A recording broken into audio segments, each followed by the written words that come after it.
afternoon, everyone. On behalf of 4S Services, I welcome all the participants to the Apar Industries Q2 FY19 earnings conference call.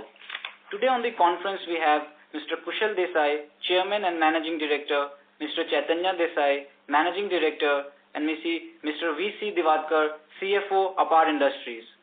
I would now like to hand over the call to Mr. Desai for his opening remarks. Over to you, sir. Thank you, Nitesh. Good afternoon, everyone, and a very warm welcome to the Q2 FY19 earnings call of Apar Industries. I would like to begin with giving a few industry highlights, follow that by a discussion on the financial and segmental performance of Apar, and then open up the floor to questions. So for us, the second quarter FY19 has been a little bit of a mixed quarter. Even though there was an increased pickup in T&D ordering, the profitability was impacted by a multitude of macro headwinds. Input costs were rising. There's imported coal due to domestic short supply, rising volatility in terms of crude prices, steep depreciation of the rupee, and also some increased financing costs, particularly LIBOR-based, as well as in the domestic market due to some of the credit crunches. So at the macro level, there were a number of challenges, many of which have affected the business. However, we are pleased that our diversified model across the three businesses and the large clientele that we have, as well as the strategy that we've had of focusing and driving the business to more value-added products and sectors, has helped us to some extent hedge against these macro headwinds and still deliver a performance which in the relative environment seems to be not too bad. Let me walk you through some of the key highlights in the transmission and distribution sector as such. So the T&D orders worth of approximately 10,250 crores were announced by key companies in the second quarter FY19. This is substantially higher than 6,000 crores which were announced in the same period previous year. This is also having a reflection in terms of the order book which we have that we will get to under each of the segments subsequently. Some of the regulatory initiatives undertaken by the government have translated into some amount of visible traction. If you look at the Integrated Power Development Scheme, which is IPDS, 44% physical progress has been achieved till October 2018 in terms of the system strengthening projects. So out of the sanctioned system strengthening projects that ran in 32 states and was estimated at about 28,000 crores, orders have been issued for about 26,000 crores. As per the 13th five-year plan, there was a plan to add 1,02,000 kilometers of AC transmission lines. So out of this, about 36,000 kilometers have already been added as of August 2018. Approximately 1.65 crore households have been connected since the launch of the Saubhagya scheme that targets electrification of over 3 lakh households by December 2018. Whereas that number may not be hit, we have seen that there is an uptick in terms of the cable side, particularly on in the distribution aspects of the DISCOM companies, and that is again reflected in the performance of the cable business. In terms of Power Grid has completed capex of around 6,500 crores out of 25,000 crore annual target that they have. This was in Q1 FY19. So they seem pretty much on target to hit that 25,000 crores for the year. If you look at Q2 FY19, we also saw a lot of increased tendering from the railways. And in the first half, approximately 8,000 crores of orders have been already awarded, compared to about 5,500 crores which were done in the first quarter of this year. Again, this is reflected in the business which Apar has seen both in the conductor and cable side, with respect to the railways. We are also seeing some basic revival in the wind energy side, which had been extremely slow for the last 1.5 years. So SECI has awarded about 1200 megawatt tenders, or rather 1200 megawatt of tenders have been received in terms of bids, and so therefore we see that a total of about 8,000 megawatts of wind tenders are in the pipeline, and there has been a reasonable response against some of the initial wind energy tendering that has happened. This is quite different than what, as I mentioned earlier, we've seen in the last 1.5 years. Given the fact that our cable business is the largest supplier into the wind energy segment, this should also help in terms of order books improving in that category. Also, in terms of state electricity regulatory commissions, in 21 Uday states, they have issued tariff orders for FY19, reflecting a reasonable progress in the issuance of tariff orders for the year.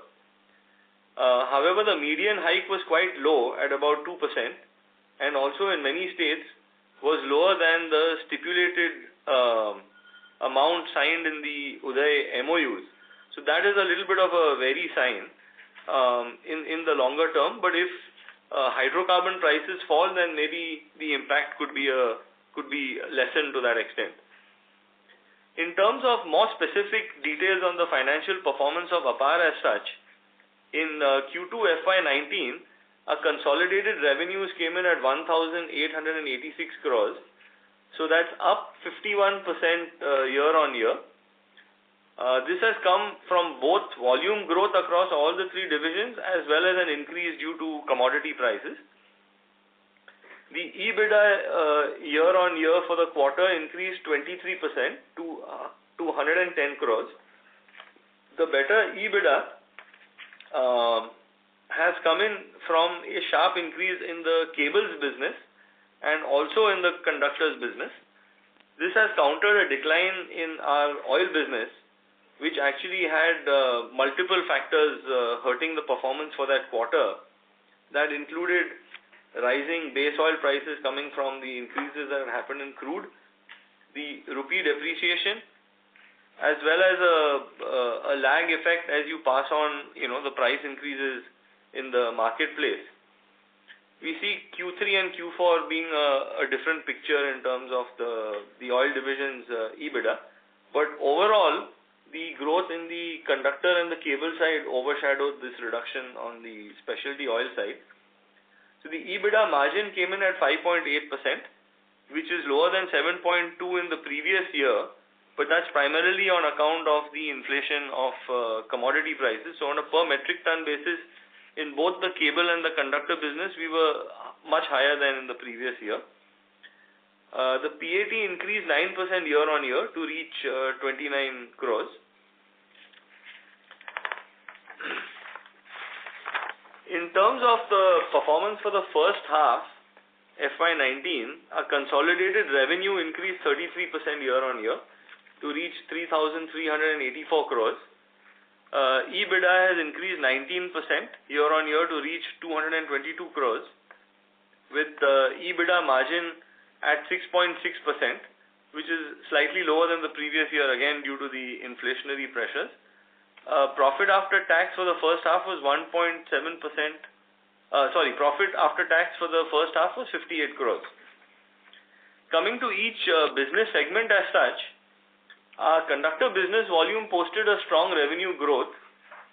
It is up 82% year on year, and we've reached 899 crores in the second quarter of FY19. The increase in volumes for the second quarter was 34% compared to the same period previous year and came in at 40,414 metric tons. The EBITDA per metric ton post forex adjustment also has increased 21% year on year to reach 10,839 rupees per metric ton. This has come from a good product mix and in some cases, better margin orders even in the case of conventional conductors. Our high efficiency conductors revenue contributed to approximately 11% in this quarter's numbers.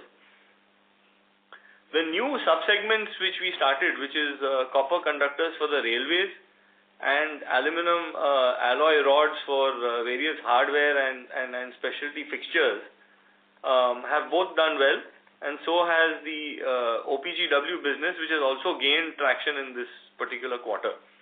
So all of these new initiatives are actually contributing towards the improved EBITDA per metric ton. We are also on track with our transpose copper conductor project, which will cater to the transformer industry with specialized copper winding, and that is planned to be commissioned in early second quarter of FY20. Now coming to the order book, our second quarter FY19 order book reached an all-time high of 2,696 crores. So that's up 92% year on year, and it is 11% higher than the previous quarter on a sequential basis. So this includes actually 289 crores of fresh orders for copper conductors from the railways. We also received new orders of approximately 1,059 crores from the domestic and the export markets, including new orders for high efficiency conductors in India as well as Bangladesh. Even though the pricing remains very competitive for conventional conductors, our strategy of diversifying and improving the value addition in the mix is playing out and will be evident in the results, for this financial year compared to the previous year. If you look at the first half FY19, the conductors revenue increased by 48% to reach 1,534 crores. EBITDA per metric ton post forex adjustment increased 13% year on year to reach 11,387 rupees per metric ton. So all in all, we are reasonably pleased with our conductor division's performance. And given the order book, we see better execution in the second half of this year, certainly compared to the same period in the previous year. If you now look at the specialty oils segment, here the revenues for the quarter increased 25% year on year to reach 630 crores. We've increased the spread of clients across industries as well as geographies. Our volume was up 9% year on year. The Hamria plant has a current capacity utilization of about 61%. We've also seen growth in the auto and industrial subsegments. Our auto subsegment grew 16% year on year, and our industrial oil segment grew 23%. So this subsegment is now 14% of the total revenues of our oil business in terms of volume and 22% by value. In terms of EBITDA per KL, after forex adjustment for the quarter, this declined to a relatively low value of about 1,312 rupees from 3,750 rupees in the second quarter. Fundamentally coming from very severe inflationary pressures. As I mentioned earlier, there was a steep increase in the price of base oils as a consequence of the changes in crude. We also saw a very steep depreciation in the Indian rupee in the last quarter. We had increase in packing material costs, increases in additive costs, and increase in terms of freight delivering to clients spread right across the country. So all of these have impacted the performance in Q2. However, the crude prices at the end of Q2 were moving towards $80 per barrel compared to $50 to $55 per barrel levels in the beginning of the quarter, and we see that now coming off to some extent. The rupee depreciation in the quarter was about 6%. So, these cost increases came in too suddenly and has taken time in terms of passing on to the customers. We expect that the situation in Q3 will change dramatically because the price increases have been passed on beginning of this quarter. And we are seeing that many global refiners are also slowing down production of base oils, which will arrest the overhang of base oils that has existed in the last few months as such. We also in the second quarter saw that our pricing formula for the long-term contracts that we had in base oils turned out to be actually significantly higher than the spot prices. But from Q3 onwards, we see that reverting back to a more normal scenario. Also, the pricing formula that are there for price variations are backward looking, and we expect that in Q3 they will largely correct, and whatever little residue is left by January, you will get the full impact of the price increases having happened due to the inflationary pressures in the second quarter. So our overall expectation is that our profitability in the second half will be significantly better than what we had in the first half. If you look at the H1 FY19, the specialty oils revenue increased by 20% year on year to reach 1200 crores. EBITDA per KL post forex adjustment was at 2160 crores compared to 3915 crores in the first half. In the second half, we expect the EBITDA per KL to be in the range of about 4,200 to 4,400 rupees per KL. Now coming to our cables business delivered a fairly robust revenue growth of 81% in the quarter to reach 438 crores. This is by far the highest revenue that we've had in the cable business. We also saw strong growth in our elastomeric subsegment, where we received fresh orders from the defense, railways, as well as from some of the solar EPC companies. The power cable business also grew by 78% year on year. Again, demand from the solar sector and the EPC stroke private utility segments was high. As I mentioned earlier, there is a lot of demand coming in from the utilities for the distribution side of the business. In terms of our optical fiber cables, we saw a growth of 66% with the execution of orders for particularly BSNL that we had for the quarter. The EBITDA margin post Forex has expanded to an all-time high for us of 11.2% in the second quarter as compared to 8.6% in the quarter which is a year ago. If you look at the first half of the cable business, our revenues have increased 53% year on year to reach 756 crores. We are on target to hit 1500 crores for this financial year. EBITDA post forex adjustment increased 92% year on year to 79 crores. And the EBITDA for the first half came in at about 10.5%. So overall, this quarter has actually turned out to be relatively a very good quarter for our conductor business as well as our cable business. Our oil business proved to be a bit of a dampener, in the current context. But as we move into Q3 and Q4 with the margins in the oil business also normalizing, we expect that the second half will be a much better second half compared to what we've seen in the first half of this year. The biggest challenge that we see for our business really is the lack of availability of credit to some of our customers' businesses in general, and particularly to many of our SME customers. So first we saw issues from the nationalized banks. Now this is being followed by issues being faced by some of the NBFCs, which were the main source of credit to some of the SME customers. And as a consequence, the management of maximum exposure limits and the kind of credit that we will provide to the customers is something that we have to manage very carefully. We've been doing that so far in the company, and we continue to tread very carefully with an emphasis on credit discipline, and we focus much more on value-added products as opposed to just chasing volumes. The sales opportunities are even greater than what is reflected in our financial numbers in terms of volumes. So that is not a challenge. The challenge really is managing credit and bringing the oil business back to profitability.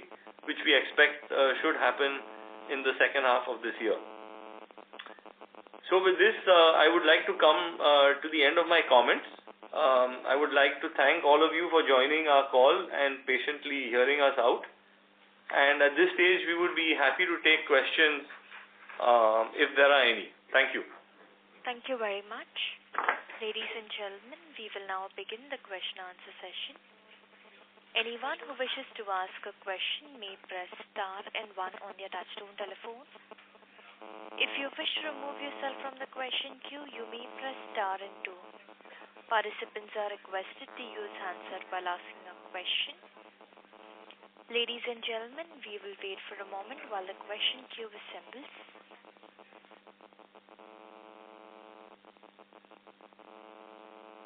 We will take the first question from the line of Aditya Wagle from Equitas. Please go ahead. Yeah, hi sir. Just a couple of questions. One is, what would be your current, how is the rail order progressing, and what would be the current order book for copper conductors from railways? It's about 289 crores. Okay, and that the 394 crores that you have received in Q1 is on top of that, right? Yes, totally we have received orders of 420 crores. Okay. And the order book as of this end of September is 289 crores. Okay, okay. And we expect to do total revenues for this year from copper conductors. What is the expectation? 600 crores. Okay, okay, okay.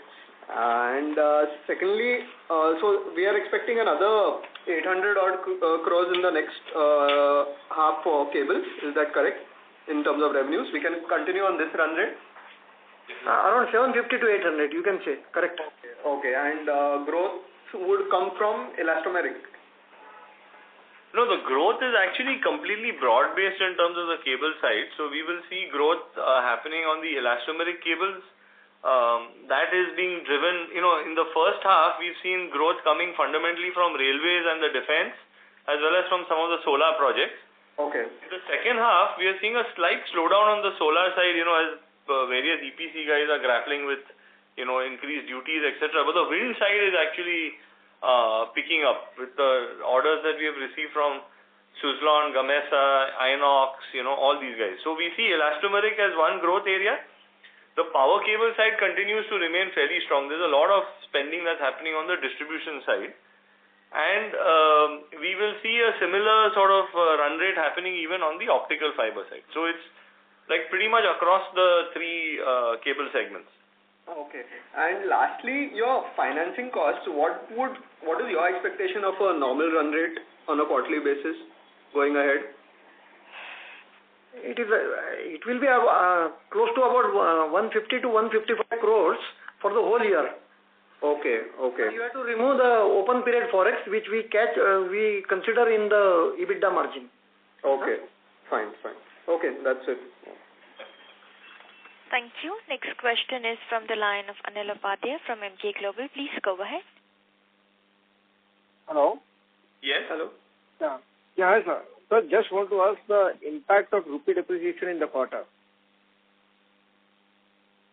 Can quantify the impact of the rupee depreciation in the quarter? Given in the forex, no, actually. It is there in the forex, actually. Okay. Okay. And sir, this order book which we have around 2,600 plus, what will be the execution period for the same? The order book execution period will be close to about 8.5 to 9 months.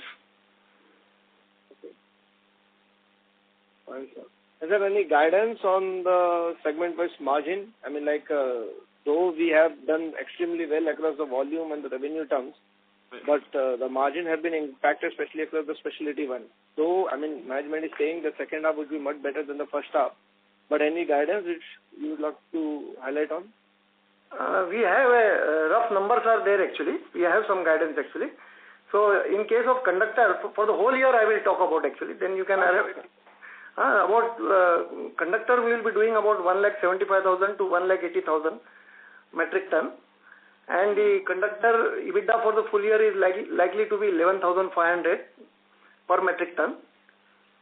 cable we are likely to do about 1500 crores, and our EBITDA for full year will be about 10.5%. Oil, the volume for the whole year will be 4,08,000 KL, and the EBITDA for the full year will be 3,400 per kiloliter. Fine, sir. So the second half EBITDA in the oil business will be in the range of about 4,400 rupees per KL, which is in line with actually what was achieved in the previous. And which was our original guidance for the full year. Exactly, sir. Fair enough, sir. So we've done okay in the first quarter, bombed the second quarter, the third and fourth, should be back to normal. So that's how the full year is around 3,400, per KL. The silver lining to this is that our industrial oil business is up 23%, and our automotive business is up 16%. And if you see the contribution of our industrial and automotive, it has now reached up to 22% of the total business volume. Business value. And our expectation is that in the fourth quarter it will come closer to 25%. So it's unfortunately buried, in the impacts of what happened in the last quarter as such.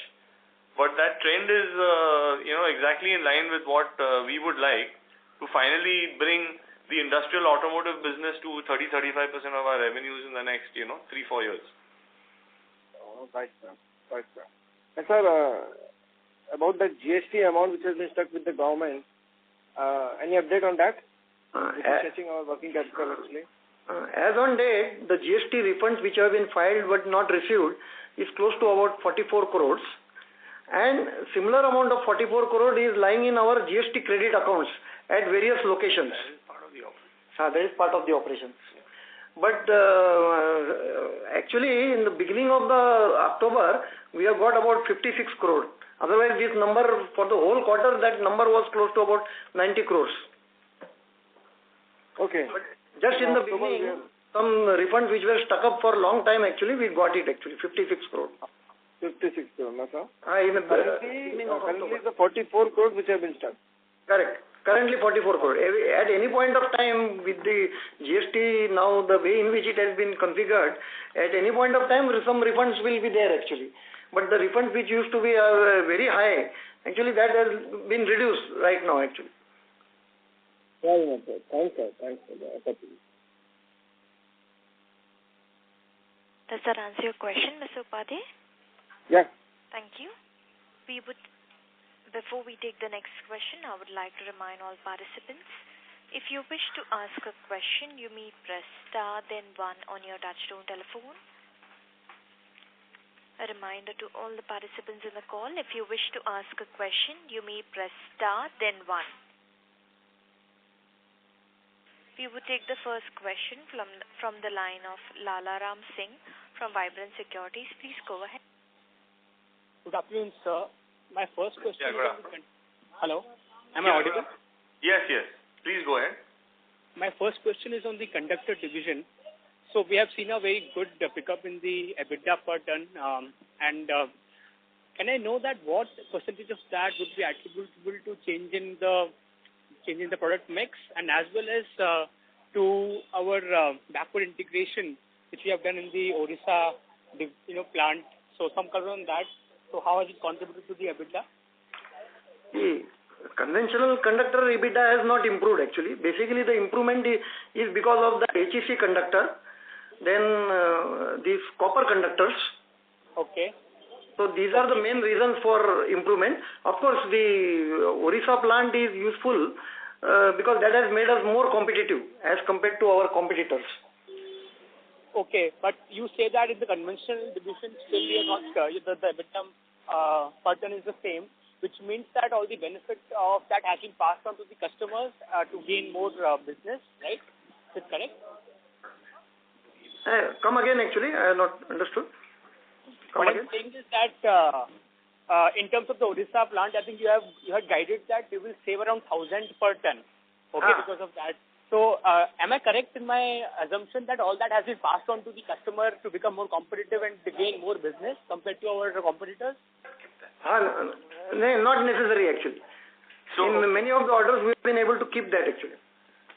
Okay. So within railway, what is the EBITDA per ton? Around 12,000? Is what the range is?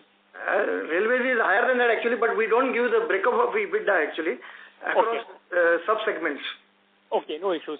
My second question is on the cable division. So within cables, you said that wind is looking very good. But if you read reports, on the sector, people have been very skeptical around the viability of the, the projects, particularly because of the rates at which they have been announced. So, as personally, internally as a company, do you feel that these projects are sort of viable, and we think that this business is good in terms of, the customer will be able to make their IRRs based on the current level of rate prevailing in the power sector? So there are actually a couple of things that are there. One is that, I wouldn't say that, the wind segment is very good right now. It was completely dead for the last 18 months. There was nothing happening. And our own execution of orders, which go into the windmills, because the kind of cables that we supply, they go into the windmill, to connect the blades down to the transformers, etc. So it's very specialized cables. Okay. So there was practically no demand for that. The last 12 months were particularly bad. Now what we are seeing is that there is a revival in terms of requirements that are coming in from all the major players. So that includes Suzlon, Gamesa, Inox. Their order execution has started. And from what we are given to understand from our customers is that they have been able to bring about significant value engineering in their, by increasing the height of the windmills. That changes the basic productivity of the windmills and brings down, the per unit cost of generation. The other thing is that I think the Indian government is also looking at wanting to maximize every aspect of non-conventional energy.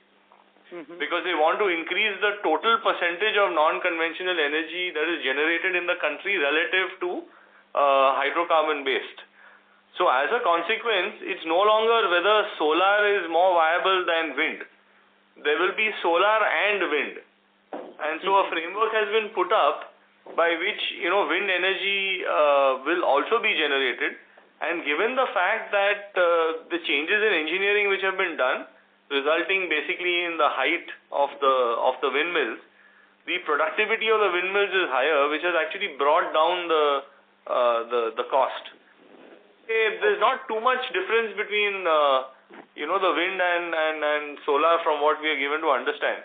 So as a consequence, we see that the demand in this segment is not just going to be there for only the next 3 months or 6 months, but it seems like a more systemic revival on the wind side. Okay, so you think that this is more sustainable, not a one-off kind of a thing? Yeah, absolutely. And since as a company we have the entire infrastructure in place to produce, there is no additional cost that we need to make in terms of investments or any such thing. We have all the approvals in place, we have the capacity in place. So as the demand for the wind segment increases, we'll just automatically get orders and execute. So it's like an icing on the cake, if this continues to pick up. And if I'm correct, then your cables since they go into the turbine. So is it fair to assume that when your customer orders these things, it means that execution is already started? It is already in the advanced stage? Yeah, the cables are ordered basically, which are fitted up at the site. So it means that, the windmill is getting supplied because, it's installed at site. When the tower is being erected, the windmill tower is being erected. So, we believe that, this business has started picking up now. Okay. On the optical fiber cable, can I know what is the percentage of the overall cable, what is the percentage of OFC? No. The optical fiber cable is all optic, meaning it's all, OFC is optical fiber cable. So I'm not exactly sure what your question is. My question is, how much percentage of our overall cables business comes from optical fiber cable? 14%. 14%. Okay. And within this, I just wanted to understand that if you can just comment on the on the competitive side, that because I think the biggest player here is much bigger than us and also is backward integrated. So do we have some sort of cost advantage, or do we? So how do we exactly compete in this segment? On what basis? Quality, price, or just some light on that? So, when you look at the size of a cable company, some of the largest players, which include Finolex, Polycab and Havells, they all have a very large building wire business or a house wiring business. And they also have significant sales that happen of the low voltage cables that run through their distribution network. Right. So if you then come to the to cables which are on the B2B side, which go into businesses, to governments, and to special segments like the railways, defense, etc. As a company, we have the broadest range of cables in the country, by a margin. Okay. And our whole focus has been actually of building more specialized cables. So the entire elastomeric cable business of ours is based on cables which go for special applications to customers. So as a consequence, our differentiation has been, manufacturing at a good cost, but selling into a value-added mix of cables, a high percentage of which are specialty cables. Okay.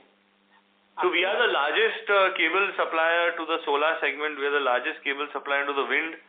We are one of the largest in the railways. We are the second largest in defense and slowly getting to be the largest. So, these are the specialized segments which, which we see where, there's maximum amount of growth. Okay. And if we take a longer term view, say next 5 years, do you think these segments can support the growth going forward, or will we have to start looking at other areas? Sort of. So, if you see, as an analyst, you'll probably be able to answer the question even better than me, that there is 35,000 crores of investment going into the railways over the next 4 to 5 years. It's a huge amount of electrification. So we will see consequently benefits both on the conductor and the cable side. Similarly, there is and will continue to be a thrust on non-conventional energy. So you will have solar and wind both benefiting, from that. The Made in India program on the defense side is a very serious and real program. And one of the items that have been identified for to be made in India is cables. And our cable business has been working with DRDO for 15 years, even prior to the acquisition that Apar had of that cable business.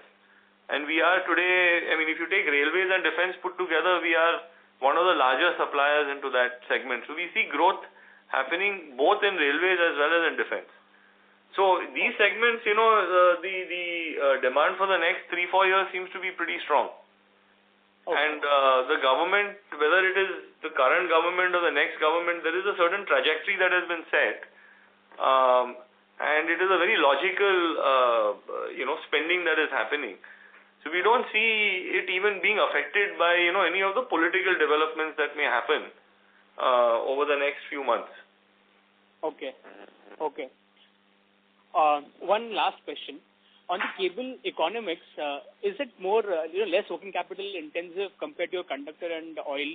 And even is there less impact of commodity prices on the division because it's much quicker, the business, from... So there is, the working capital cycle is actually similar. All the three businesses run, in the vicinity of 80 days plus or minus in terms of a debtor cycle. Okay. The supplier or the creditor cycle in the cable business is actually shorter. So the net working capital is a bit higher in the cable business.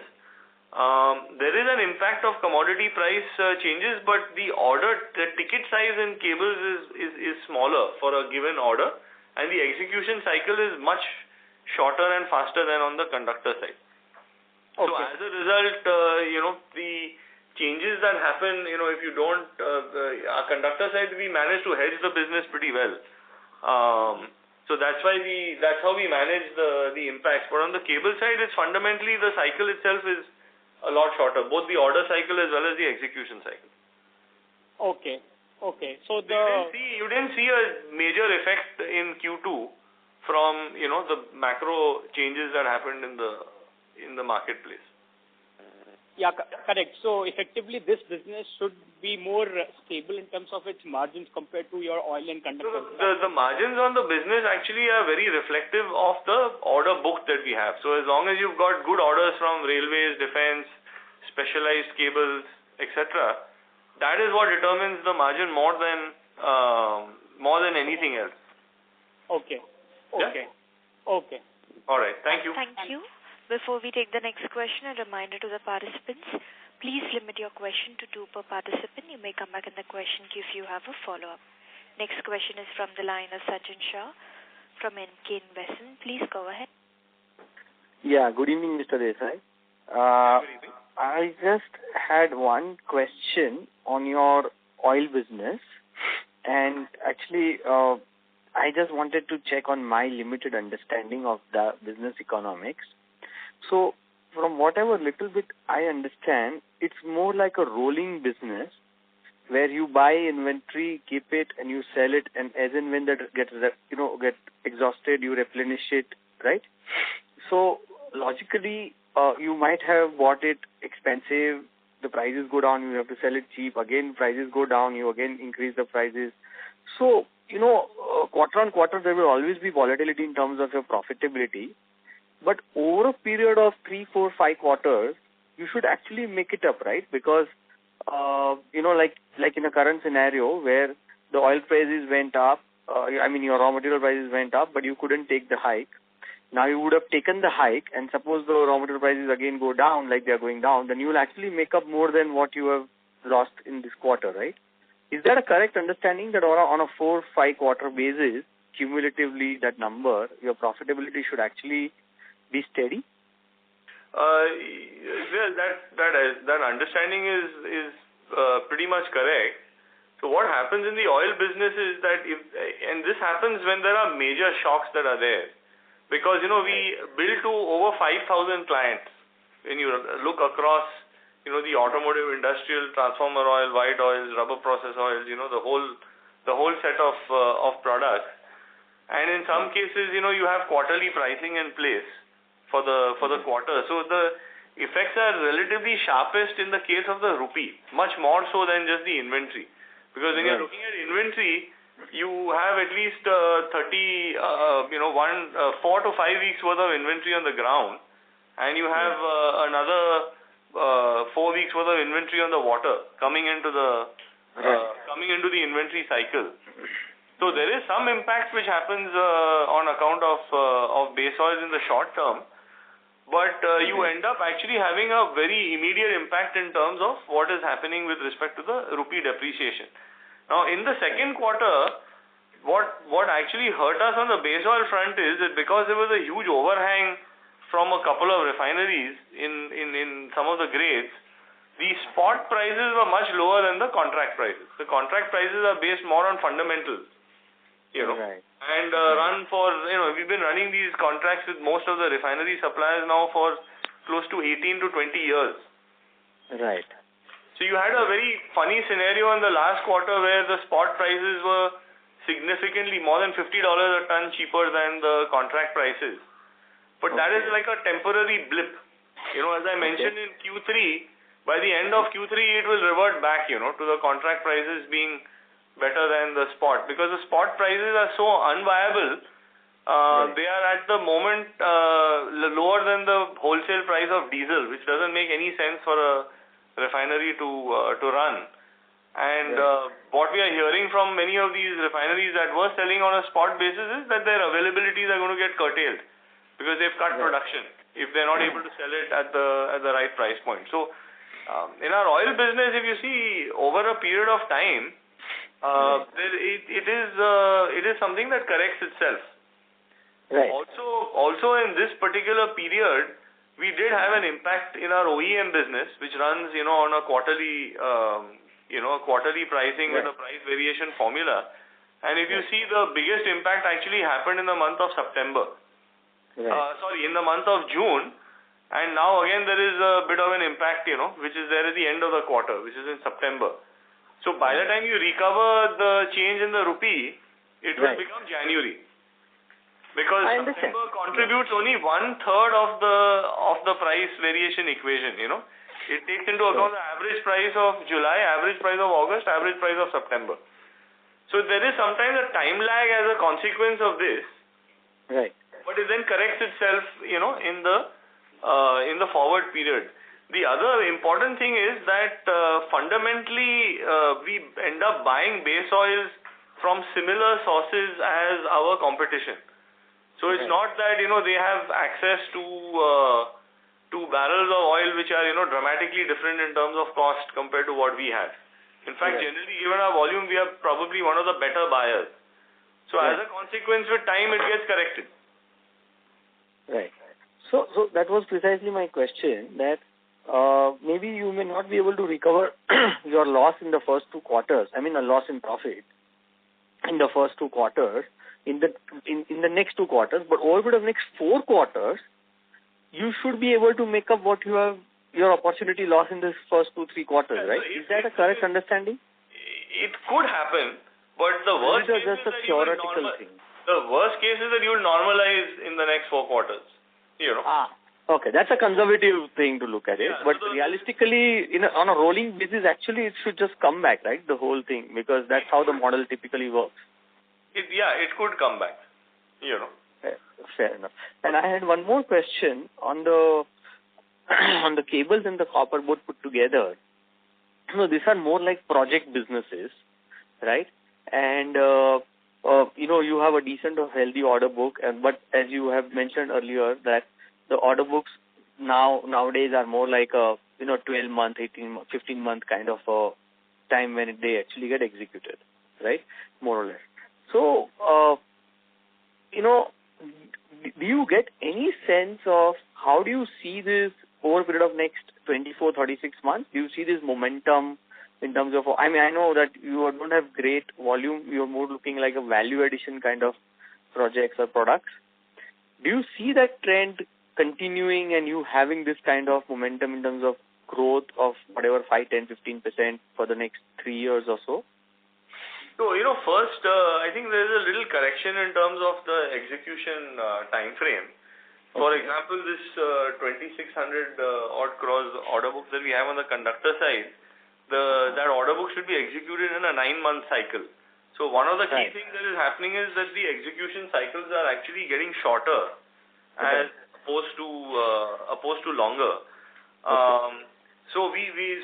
And the copper side, the copper conductor side to the railways, the execution cycles are even shorter than, the 9-month period. Now, in terms of the trend that you see, clearly whatever is there in the railways, that actually is something that will happen over the next, the momentum will continue for at least 4 to 5 years. Because you're looking at 35,000 crores being spent, in terms of railway electrification. Right. And it's actually a no-brainer project because India is so hydrocarbon dependent on imports, and we have significant capacity in terms of power as well as availability of coal. And even though the coal is not of the highest quality, it can be blended and consumed. So this is something that will 100% happen. And that will keep our, the copper side of the business quite, running with orders. Also, transmission lines are being built, not only in terms of, across the country, but the intrastate projects are actually growing more rapidly. In addition to that, there are evacuation networks that are now being built for these solar and wind projects. Right. So even though the lines may not be as large, a single ticket tender may not be as large as in the case of Power Grid in the past, you have a very wide client base that's coming up, or rather not client base, a project base that is coming up, with projects being executed, right across.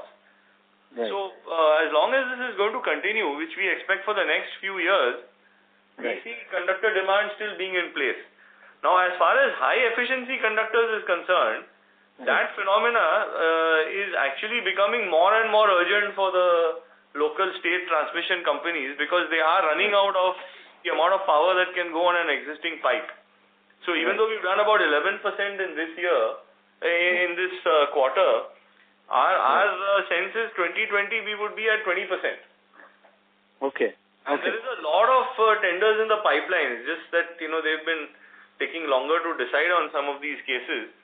But generally, when they get decided, it comes in battalions, And we are set up to execute, the orders as they come in.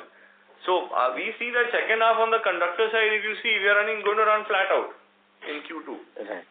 Right. So just one last follow-up question on that. You mentioned about the state transmission company, and in a couple of quarters back, you did give some sense of how Uday is actually playing out.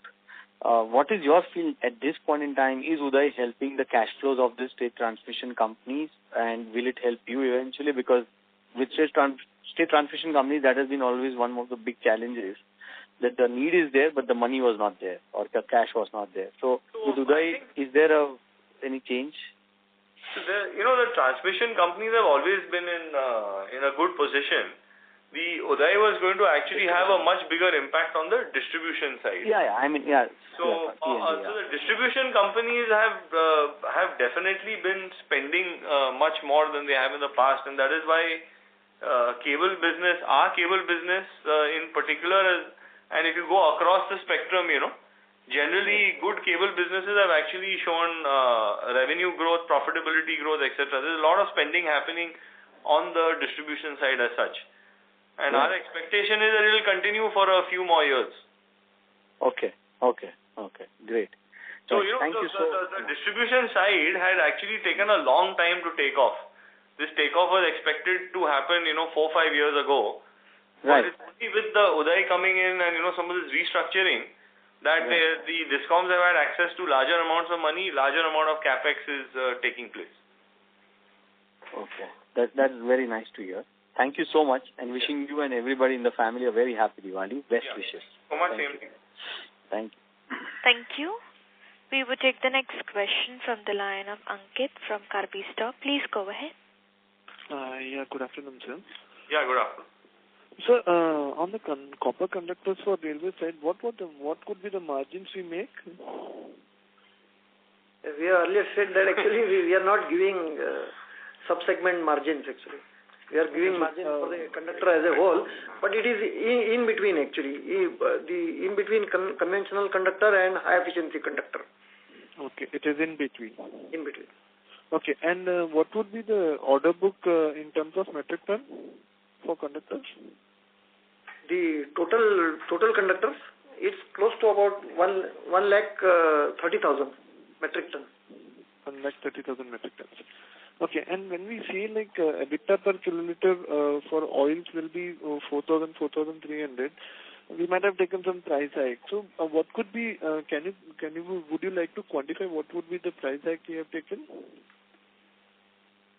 No, so the price hikes are actually in line with, catching up on, the increase that has happened across, base oils, etc. So depending on the product categories, it's between 5% and 12%. Okay, 5 to 12%. And this would be fully reflecting by next quarter? Yeah. So you will see a bulk of it reflecting in Q3, and whatever residue of that is left because of the price variation formulas, that will kick in on January, from January 1st onwards.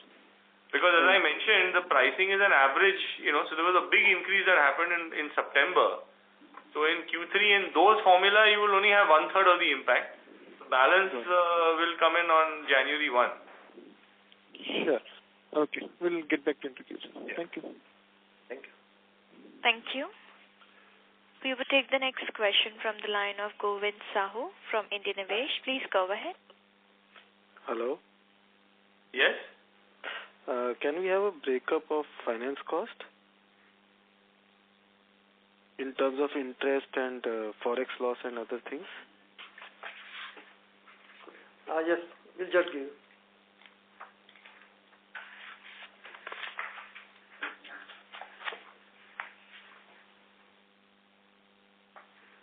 The net quarter 2, no? If you can share Q1 also, it would be great. I'll give you H1 actually. It is much better. Okay, Great. So the net interest cost is about 67 crores. Okay. Forward cost is about 6 crores. Okay. Open period forex is 24 crores. Okay. And other borrowing cost is 6 crores. Okay. So total finance cost is 103. After considering that the open period is to be adjusted against the EBITDA, which we adjust against EBITDA, the finance cost net of open forex will be 79 crores. Got it, sir. And sir, what is the nature of this open period forex period contract loss? Open period forex is, as we said in case of our oil division, we cover for the 90 days only. The another 90 days we keep open actually. Okay. So whatever we keep open actually, that is the understanding is that we are able to price the material actually. So that is to be adjusted against EBITDA. Against the EBITDA. Okay. Thank you, sir. Thank you. Thank you. Next question is from the line of Rahul Gautam from First Run Bank. Please go ahead. Good afternoon, sir. Yeah, good afternoon. Yeah. So actually, I have a question related to your debt number. So we can see as on September end, your working capital debt is around 230 odd crores. And so apart from that, what would be the current maturity of long-term debt, sir, as on current date? Current maturity is close to about 30 crores. Close to about 30 crores. Yes. And sir, what about the debt level including LC acceptances that we usually reflect in sundry creditors? What portion would be that? LC creditors will be, which are attracting interest, will be about 1800 crores. Out of that, 1200 crores will be LIBOR based and 600 crores will be rupee based. Okay. And sir, any your internal target on debt to equity and debt to EBITDA as on March 19 at the end of this financial year? What would be the targeted these numbers that you are looking at? See, these numbers are driven by commodity prices actually. The working capital debt, in case the commodity prices are increasing, rupee dollar is increasing, the overall revenue is increasing, then the working capital debt will increase in line with the business. Okay. The long term, as far as the debt equity ratio is concerned, if you consider only the long term and short term debt which appears in the balance sheet, then that ratio is very less actually. Okay. So, we've been quite disciplined in terms of how we utilize our funding. We don't use short-term funding at all for projects. So, all the project, all the expansions in CapEx and, these sort of things, they have either been debt funded and largely internal accrual funded. So, as a consequence, whatever is the spillover from our internal accruals, that is what is going, in terms of long-term debt. So our long-term debt, if you see, is about 190 crore is the long-term debt. Out of that, 30 is current, which I just said actually. Okay, and sir, broadly, can you just give some guideline on overall interest cost for this year, for FY19? So as of for 6 months, it is broadly around 103 crores. So you have to not consider 103 actually. You have to consider 79 crores. Okay. After you remove the open... so you can take a similar amount actually. I said earlier for some other question actually that the overall interest cost will be about 150 to 155 crores actually after removing the open period forex which we adjust against EBITDA. Okay, sir. Okay. And next question is basically related to inventory and receivables level. So in these 6 months, broadly around 400 crores of inventory and receivables has gone up if we comprise both. So going ahead, as on March 19, what is your plan, whether it is to bring down or how you are seeing these numbers as on March 19? Inventory and receivables basically. Numbers which you are quoting, they are in terms of value, and as you have seen, there is a value increase which is there actually. See, the overall, the quarter turnover has gone up by, for the company as a whole, quarter turnover has gone up by more than 50% actually, and the H1 turnover is more by 33%. So naturally, the inventory and debtors will go up, no? Okay, So, okay. as far as number of days are concerned, there is not much of change. Our cycles, earlier as I had mentioned during the opening remarks, we've been able to maintain a pretty tight control on the cycles. That means the number of days. So number of days of debtors, number of days of inventory, the net working capital, all that is reasonably under control, and we use that as a controlling parameter in terms of the way in which we try to run the business. So what you are seeing of this 400 crore increase is largely because of the value that has gone up per ton or per unit. Because you've seen an increase happening right across the board. So whether it's metals, whether it's oil, whether it's polymers, packing materials, everything is up. Okay. Thank you, sir. Thank you. Thank you. Next question is from the line of Trupti Agarwal from Vido Capital. Please go ahead. Hello. Hello? Yes. Yeah. Sir, thank you for this opportunity. I have 3 quick questions. Number one, sir, if you said that the guidance for the conductors is about 1,75,000 to 1,80,000 units this year, right? So I just want to know that the current capacity is around 1,80,000. So what would be the capacity addition in this business, and what would be the capex for the same? We are not planning to expand, but we have produced more than we have sold in the first 6 months. So some of the inventory which is with us at the end of September will also get sold in the second half. And plus we'll be producing to the tune of 100% of the capacity. So accordingly we will be at close to the 100% capacity for the full year. Sure. So, but what about going ahead? I mean, typically, how much time does it take to add capacity, and what's your plan for like FY20 or 21? So, we are in the process of adding capacity for the copper conductors for the railways currently. And other than that, we are going to debottleneck as and when the high efficiency conductor demand will increase. So from that point of view, these are the sort of investments that will happen, but not for the base requirement of conventional conductors. Sure. So, sir, continuing this, can you just give me what would be the capex number for 19 and 20? Yeah, there is one more conductor business which we are going to start, which is for the transformer industry, that is the CTC. So there we are going to be investing close to 45 crore rupees. Okay. The CTC is a copper transposed conductor which is used in the windings of a transformer.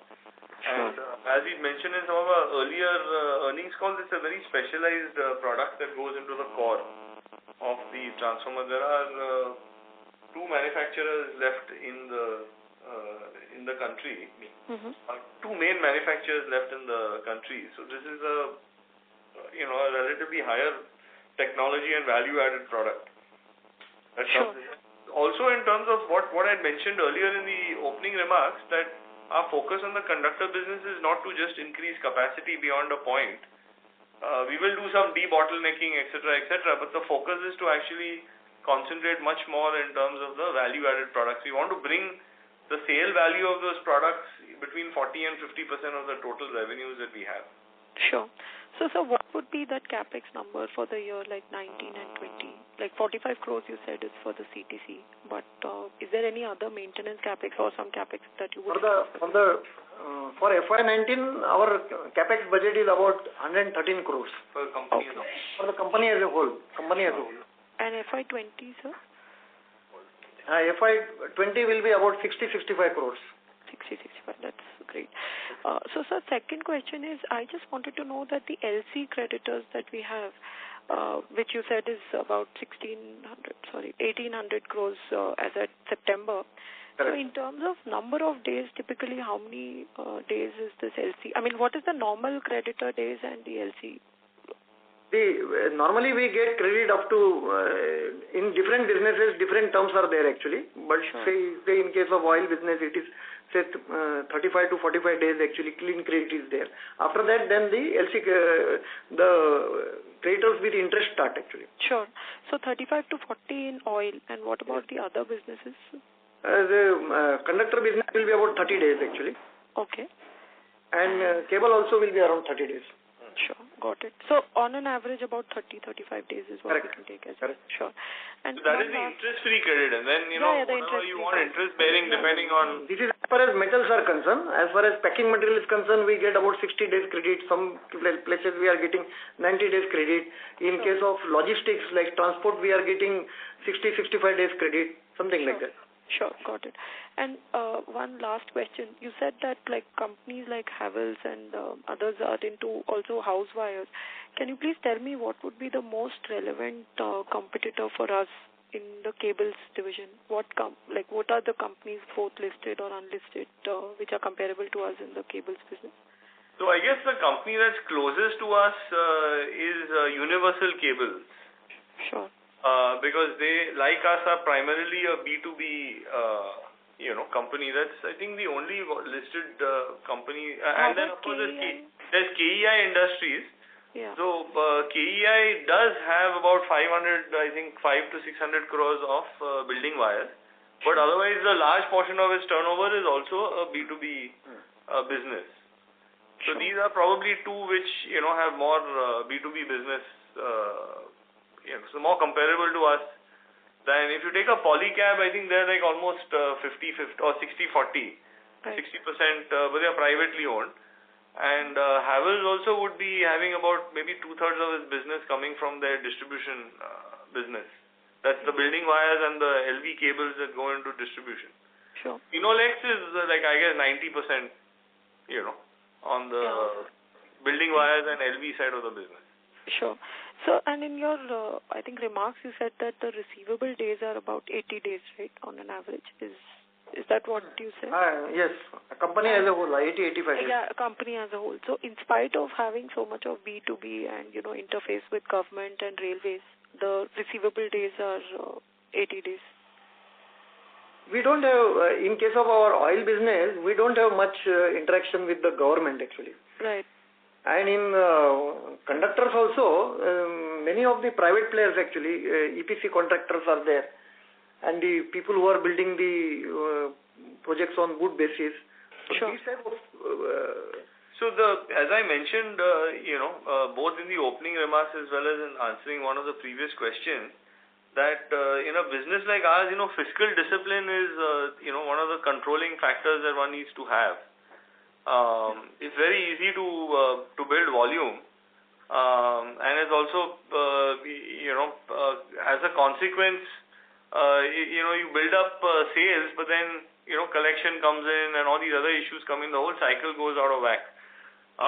We also spend money in terms of insisting that customers open LCs. In some cases, we subsidize their opening the LCs. So it does have some impact on the margins to that extent.